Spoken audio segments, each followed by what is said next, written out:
ইতিহাসে এই 40 ডিগ্রি তাপমাত্রা পড়ার রেকর্ড অনেক জায়গায় নাই ইউরোপের মধ্যে। আর আজকে গরমের মধ্যে কাজ করতে গিয়ে পুরা ঘেমে গেছি। হ্যাঁ, কাজ বাজ শেষ করে এখন বাসার দিকে যাচ্ছি। বাংলাদেশে মানে স্টেবল জব ছেড়ে, সফটওয়্যার ডেভেলপমেন্টের জব ছেড়ে এখানে এসে এরকম লেবারের কাজ কেন করছি। হ্যালো বন্ধুরা, কেমন আছেন সবাই? তো আশা করি সবাই ভালোই আছেন, আর আলহামদুলিল্লাহ আমিও ভালো আছি। বাট এইখানে গত এক সপ্তাহ ধরে প্রচণ্ড গরম। মানে ইউরোপে যে এরকম গরম পড়ে এরকম মানে কখনো শুনিও নাই, দেখিও নাই, ঠিক আছে?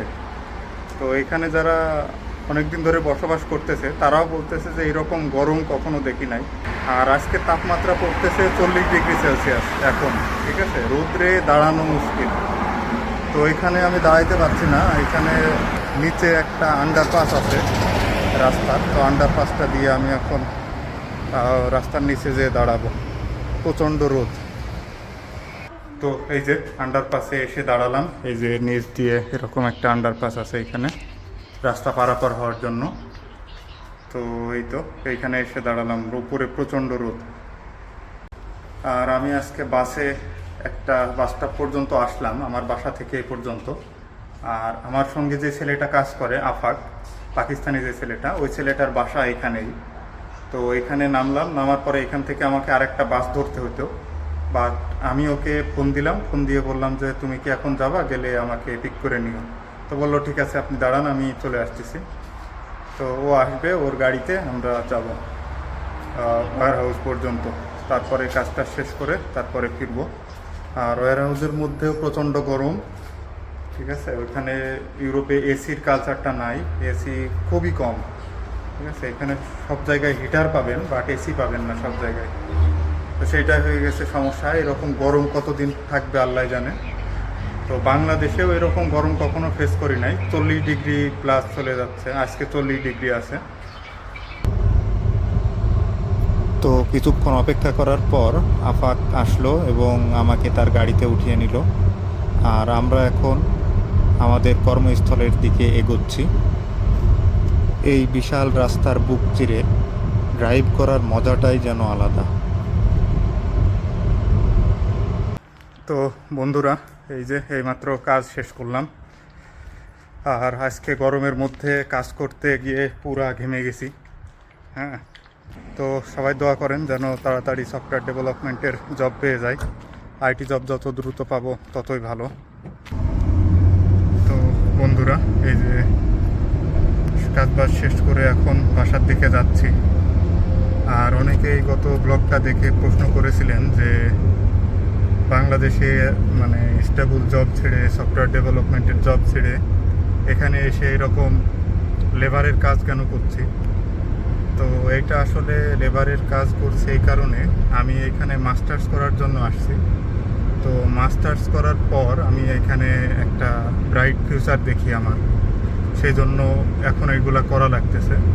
আর এইটা আমি সারা জীবন করব না, এইটা আমার স্টুডেন্ট যতদিন আছি ততদিন সারভাইভ করার জন্য আমাকে এইগুলা করতে হবে, ঠিক আছে? আর এখন আমার ফুল টাইম কাজ করার কোনো পারমিশন নেই, সেই কারণে আমি ফুল টাইম কাজ করতে পারছি না। এই যে এরকম লেবার টাইপের কাজ বা অড জব বলে যেগুলোকে, অড জব করে আমাকে সারভাইভ করতে হবে নেক্সট 2 বছর। আর মাস্টার শেষ হওয়ার পরে আমি ফুল টাইম জবে, আমার প্রফেশনাল জবে ঢুকতে পারবো। আর এখনও আমি চাইলে পার্ট টাইম আইটি জবে ঢুকতে পারবো, বাট এখন পার্ট টাইম আইটি জবের কম্পিটিশন অনেক বেশি। সে কারণে আমার 4 বছরের এক্সপিরিয়েন্স থাকা সত্ত্বেও আমি কম্পিটিশনে টিকতে পারবো না। কারণ এখানে কম্পিটিশন এতটা বেড়ে গেছে যে আইটি জবে আগে জার্মান ল্যাঙ্গুয়েজ লাগতো না, ইংলিশ জানলেই হইতো। বাট এখন IT জবেও German B1 B2 level চাচ্ছে। সেই কারণে অনেক ভালো ভালো জব আছে যেগুলাতে আমি চাইলে অ্যাপ্লাই করতে পারবো এবং সেগুলা আমি পেতেও পারি, ঠিক আছে? কিন্তু সেগুলোতে আমি অ্যাপ্লাই করতে পারছি না কারণ আমার ল্যাঙ্গুয়েজ নেই। সো ল্যাঙ্গুয়েজ ব্যারিয়ার এখানে একটা বড় ইফেক্ট ফেলতেছে। তো আমি ল্যাঙ্গুয়েজ শিখতেছি, দেখি ল্যাঙ্গুয়েজ B1 লেভেলে গেলে তারপর আমি আইটি জবগুলোতে অ্যাপ্লাই করা শুরু করব। আর এখন আমি ইউএসের বা ইউকের ইংলিশ স্পিকিং যেই এগুলো আছে, কোম্পানিগুলো আছে, ওইগুলোতে অ্যাপ্লাই করতেছি। রিমোট জবের জন্য। দেখি রিমোট জব যদি একটা পেয়ে যাই তাহলে এগুলা ছেড়ে দিব। আর ফুড ডেলিভারি জবের জন্য তো অ্যাপ্লাই করেছিলাম, ফুড ডেলিভারি জবের এখনও কোনো আপডেট পাই নাই। তো আপডেট পাইলে আপনাদের জানাবো। তো বন্ধুরা, এই যে আফাক আমাকে এই বাস স্টপে নামাই দিয়ে গেল। এখান থেকে আমাকে বাসে উঠতে হবে। আর যাওয়ার সময় যে আমি ওই বাস স্টপে দাঁড়াইছিলাম, ওখান থেকে ও আমাকে পিক আপ করে নিয়েছিল। আর আসার সময় এই যে এইখানে নামাই দিয়ে গেল। এখন এখান থেকে বাস ধরে আমি আগে যাব কোবলেন্স হব্বানক, তারপরে বাসায় যাব। আর তাপমাত্রা তো আজকে প্রচণ্ড তাপমাত্রা ছিল, তো এখন একটু ঠান্ডা পড়ছে, একটু মেঘ করছে আকাশে। আকাশটা দেখেন, আকাশে একটু মেঘ করছে। তো আজকে রাত্রে বৃষ্টি হওয়ার পূর্বাভাস ছিল, তো হয়তো বা পড়বে না, বৃষ্টি হবে না। তো আজকে কিন্তু ইউরোপের মোটামুটি অনেক জায়গায় রেকর্ড তাপমাত্রা পড়ছে। তো আজকে মোটামুটি সব রেকর্ড ব্রেক করছে, 40 ডিগ্রি তাপমাত্রা গেছে গা। তো ইউরোপের মানুষ কিভাবে আছে জানি না।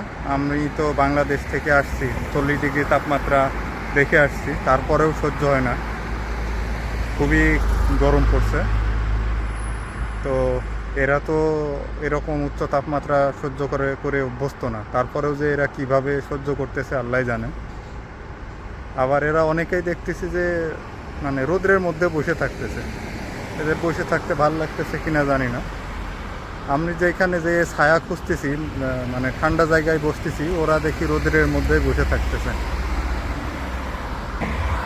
তো এইখানে সাইকেল নিয়ে আসাটাই বেটার, কারণ আমাকে এখানে এই বাস স্টপে 20 মিনিট অপেক্ষা করতে হবে। তো এখান থেকে 20 মিনিট অপেক্ষা করতে হবে, কোবলেন্স হপকানক যে আবার বাসের জন্য 10-15 মিনিট অপেক্ষা করা লাগবে। তো সব মিলিয়ে 2-3 জায়গায় আমার বাস চেঞ্জ করা লাগে। তো এই 2-3 জায়গায় যদি এভারেজ 15 মিনিট করেও অপেক্ষা করা লাগে, তাও অনেক টাইম চলে যায়। সেই জন্য বাইসাইকেল নিয়ে আসি। বাট আজকে যেই পরিমাণ রোদ ছিল, বাইসাইকেল নিয়ে আসলে অবস্থা খারাপ হয়ে যেত। যদিও ইলেকট্রিক, প্যাডেল করা লাগে না সেরকম, মানে মোটামুটি প্যাডেল হালকা ঘোরাইলে ওইটা ইলেকট্রিক আর কি, ব্যাটারিতে চলে। বাট যে রোদ পড়ছিল, রোদ্রে সমস্যা হয়ে যাচ্ছিল, তো সেজন্য বাইসাইকেলটা নিয়ে আসি নাই। তো দেখি এরপর থেকে যদি ওয়েদার ভালো থাকে তাইলে বাইসাইকেলই নিয়ে আসবো, বাসে আর আসবো না।